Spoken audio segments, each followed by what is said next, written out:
Paulo got so thoroughly declawed in the remade chapters and beyond that he's not a fun character anymore.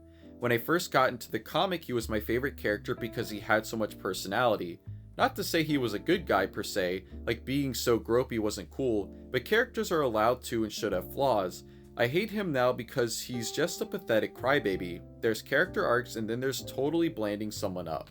This is a pretty real hot take, and it's one that I have been saying for a while, that Paulo is just a completely different character and not entirely for good reasons. As far as the rewrites in Volume 1 specifically, here is a hot take from me. I don't really mind Paulo's rewrites. You can have a very macho, kind of toxic masculine character without all the constant, like, weird... So, for example, Paulo specifically states once he finds out that Mike is back with Sandy that he's going to molest Lucy, but that was changed in the rewrite. We really didn't need Paulo saying he was going to molest Lucy, because you need to think about the degree to which a character is having those flaws, right?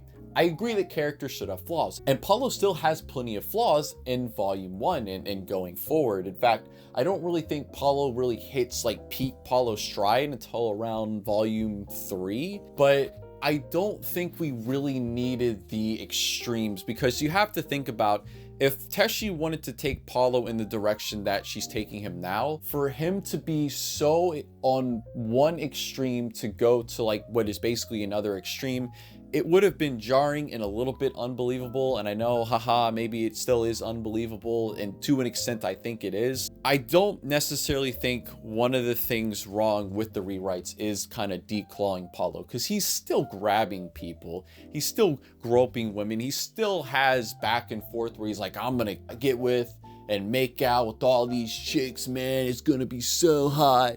And Paulo really is a character that didn't know what to do once he actually got a girl. Think of Paulo like the dog that barks at the mail truck. That dog would not know what to do once he caught the mail truck. And that's what Paulo is with women. So while I do have issues with some of the rewrites, actually quite a few of the things in the rewrites for Volume 1, Paulo getting sanded down a little bit is not one of them, because I think it still very well gets the point across. Now, this is coming from someone that wasn't really reading it from the start, like as far as like reading it from the late 2000s up until now. I did start in the early 2020s reading this comic, so I don't have the attachment to that idea of Paulo that others do. So take that how you will as far as my opinion on it, but I don't think it's that bad, especially considering there are other things in the rewrite that I think are a lot worse that should not have been changed. As far as Paulo being a pathetic crybaby now, I could not agree more. I think a lot of people, even if you like the direction that Teshi took Paulo, would agree that he cries all the time. In fact, within the new style, like the digital clean style, I think Paulo has cried more than every other character in the comic combined for the entirety of the comic. It is absurd how often Paulo cries. I understand wanting to try to make him more in tune with his emotional side, kind of how he was before he decided to put this mask on and be macho, but he wasn't like a crybaby before. He was still a tough guy.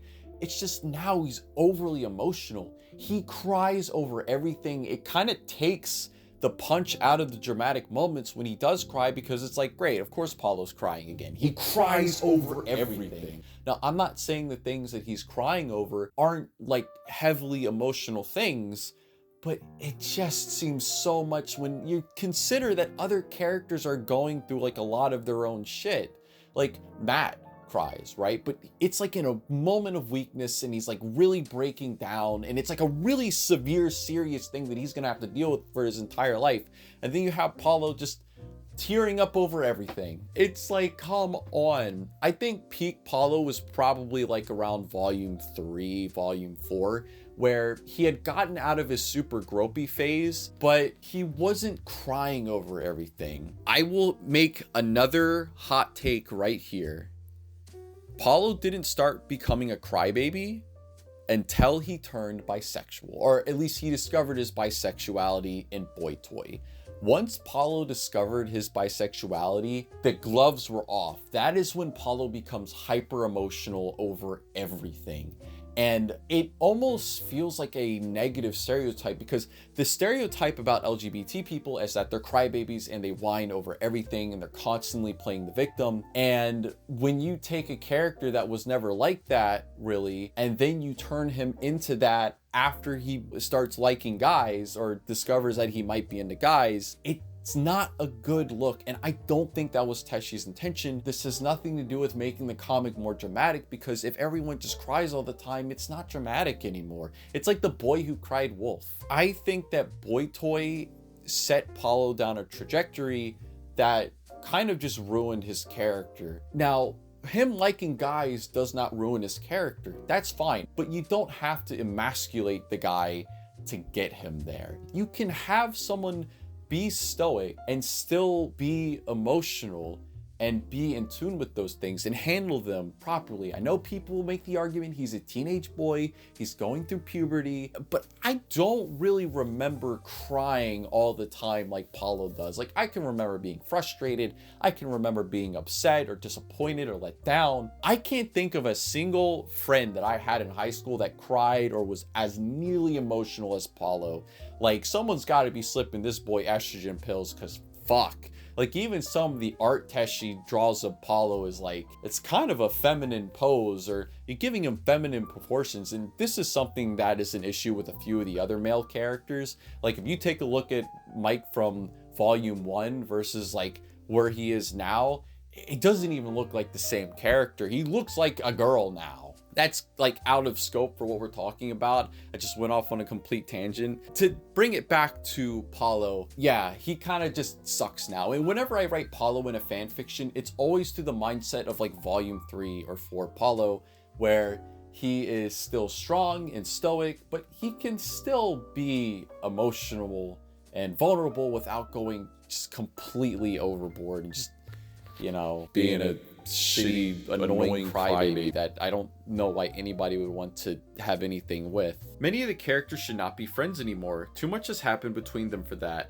Eternal Flame should never have happened for that very reason, because you just know more stuff is on the horizon between Lucy and Mike.